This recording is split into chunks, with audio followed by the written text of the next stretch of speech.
Hi, it's Ashleigh from Sweet Dreams Bake Shop, and today I'm apparently showing off this delicious Ferrero Rocher pie that I'm going to show you how to make in a few days. But for now, let's get into the actual Fail Friday video. Welcome guys! Today I'm going to be telling you the 5 phrases that you need to stop saying so that you can make your bakery a success and avoid a fail in the baking business. So let's get into it. So good. Anyway, phrase number 1, I'm not good enough. I really find this phrase strange, and I hear people say it all the time. When I'm encouraging them to embark on a journey or start something new, I often hear the phrase, I'm not good enough. And my question, especially in the baking biz, is not good enough for who? Because somebody along the way must have told you that your stuff is amazing and that they would buy it if you sold it, which is why you're probably even thinking about selling your baked goods. Or maybe you have these intrusive thoughts and you are already selling your baked goods, but you still feel like you're not good enough. Now, I'm gonna be real with you. I personally believe that I have so much more room to grow in my art and my craft and what I do and my flavor profiles, all of those things. I am continually learning all the time. So to say that you're not going to succeed in your baking business just because you're not good enough yet, that's just not the case. I think many of us struggle with thinking that we're the best at anything. And I really do think in life it is hard to be the best or the superlative of anything. But if we just keep reminding ourselves that we have a special gift and something that is special and that needs to be shared and that can be improved upon throughout our time as a baker, then I think we would do much better. If we don't give ourselves opportunities to try different things out and possibly fail, then how are we ever going to get better? I won't make enough money, or I'm not making enough money. Now, I've said this before, if you're going into the baking business to make money, you're not going to make money. The passion always has to come first, and then the financial gains will follow. Everybody has to start somewhere. In any job industry, you're going to start from the bottom, and then you're going to work your way up. Same thing with caking. You're going to start at the bottom, and that bottom end might last a little while. You have no idea how long it's going to last. Chances are, though, the more orders you take on, the more that you do, you're going to improve vastly over a shorter amount of time. I also don't think it's failure if you need to supplement your cake business income with something else. Like I said, I have never only been an at-home baker, though I totally could have taken it to that level and done it full time. But for me, I've always had another career, and baking from home and selling those baked goods was more just for fun. But I did make really good money doing it. And did I make really great money right off the bat? Absolutely not. I was undercharging, and even when I was charging a little bit more, my product wasn't as good as it is now. So several years later, I would say at least 5 or 6 years later, is when I really started making those financial gains. But you have to put a lot of work and time into it in order to build up that success. So my biggest thing with this is don't go into it thinking you're going to make a lot of money. Do what you love and the money will come. Maybe you think because you don't have any original recipes that you can't do this. But let me let you in on a little bit of a secret. Most bakeries, even commercial bakeries, don't have their own original cake recipe. Maybe some people do, but a lot of them are derived from other recipes. Because really, let's be real, there's only so many things different you can do with sugar, flour, butter, eggs. There's only so many different ratios that are going to work. What is going to set your company apart from other companies is how you decorate your desserts and the desserts that you're choosing to output. Being able to find the correct recipes and recipes that are delicious to a wide variety of people is a gift in and of itself. You don't need to be reinventing the wheel in order to be successful. And this is something that I actually really struggled with. I thought, oh, people are going to know that I don't have an original recipe. But after doing it for so long, I was able to change up my recipes. This is also a really great thing about being an at-home baker, because you don't necessarily have the same type of foot traffic as a commercial bakery would. So you don't really have to adhere to a particular type of cake every time. You can switch things up and try things out without it being such a big deal. For myself, I was really able to grow in this area, and I was able to kind of create my own filling recipes and my own icing recipes. I generally take a base recipe because I know that there's not that many different ratios that you can use out there that are going to work and create the same thing, and then I add in my own special flavorings and my own special touch.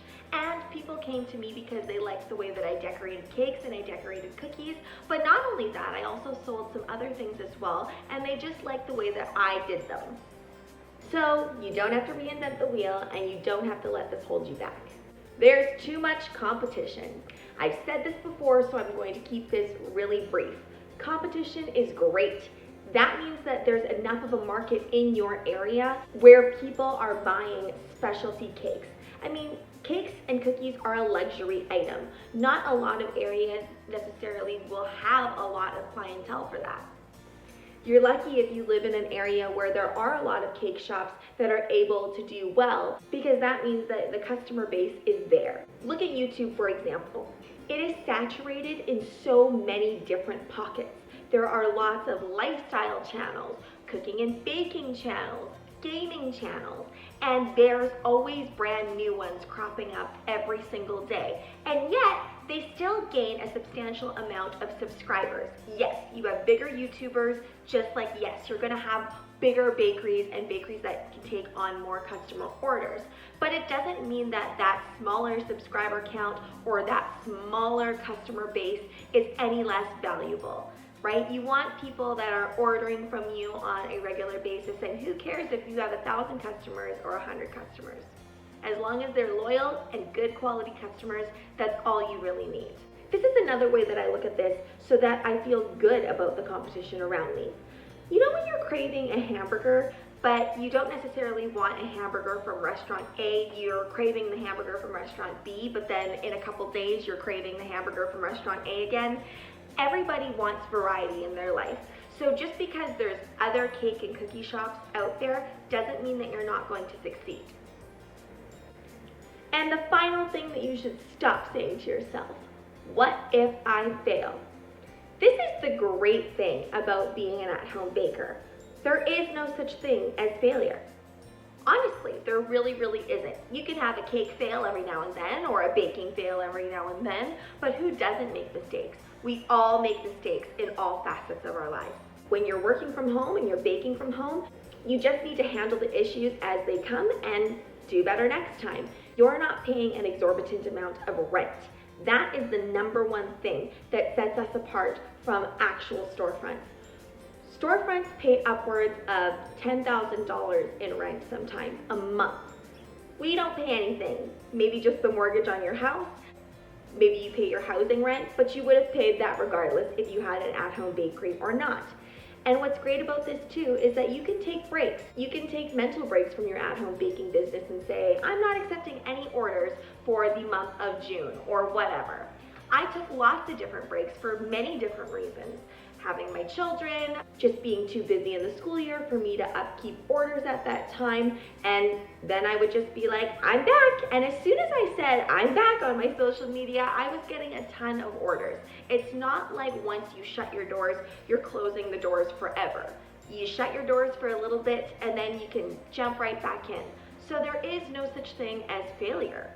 My advice to you, if you one day want to go back to your at-home baking business that you've shut down temporarily, just keep uploading to your social media daily, and it'll keep your customer base and people all over the place interested in what you are doing. And then that way, when you announce that you're ready to go back, it's going to be really easy for you to go back. Now we've reached the part of the video where I'm going to tell you how to fix some of those fears that I talked about. So if you haven't seen my fear video, you can go up to that corner and you can check it out where I talk about some of the fears that I had while running an at-home baking business. So I'm not going to go over every single one again because we don't need to rehash that. 1 second. Need my ice cap break. But I'm just going to go over some of the main ones. One of the fears I had, messing up the order, wrong date, wrong time. I'm going to share with you my careful ordering process step by step. I have it written down. So, I made sure that I had my pickup date, my pickup time, my order date, and the details written on the order form. A drawing with clear arrows pointing to each section and stating the details with a customer picture attached if available. Once I drew out that sketch and had every arrow pointed to black, red, make the unicorn look this way, whatever the details were, then I would send that form to my customer and they would sign off on that. If they were giving me the creative freedom, I had a little box for that as well that they could check off. And the next thing I needed was flavor of cake and filling and size. And then the last thing I had was payment. How much was paid and how much is still outstanding and owing, and I made sure to put dates on all of those things so that I had a really clear record of what was going on. After just a couple mistakes, I made sure to triple check orders. I would also look back on previous interactions that I had with them. I tried to make sure that most of my interactions with customers were via either text or Facebook Messenger through my Facebook business page or on Instagram. But after a while, I did consolidate and made sure that most of my interactions were via text so that I could have everything in one place. And I would keep track of them by inputting the date of their order, the due date of their order, I should say, into my phone as a contact. That way, when I needed to look at August 21st, for example, I could just scroll right there. Now, you might be wondering why I didn't just put that in my calendar. The reason is because I wanted their name and their phone number and the date of their order all to be connected in one spot. And I could go back and look at the text messages as well, and to make sure that I had the order details perfect. I would also confirm orders 24 hours prior to me making the cake.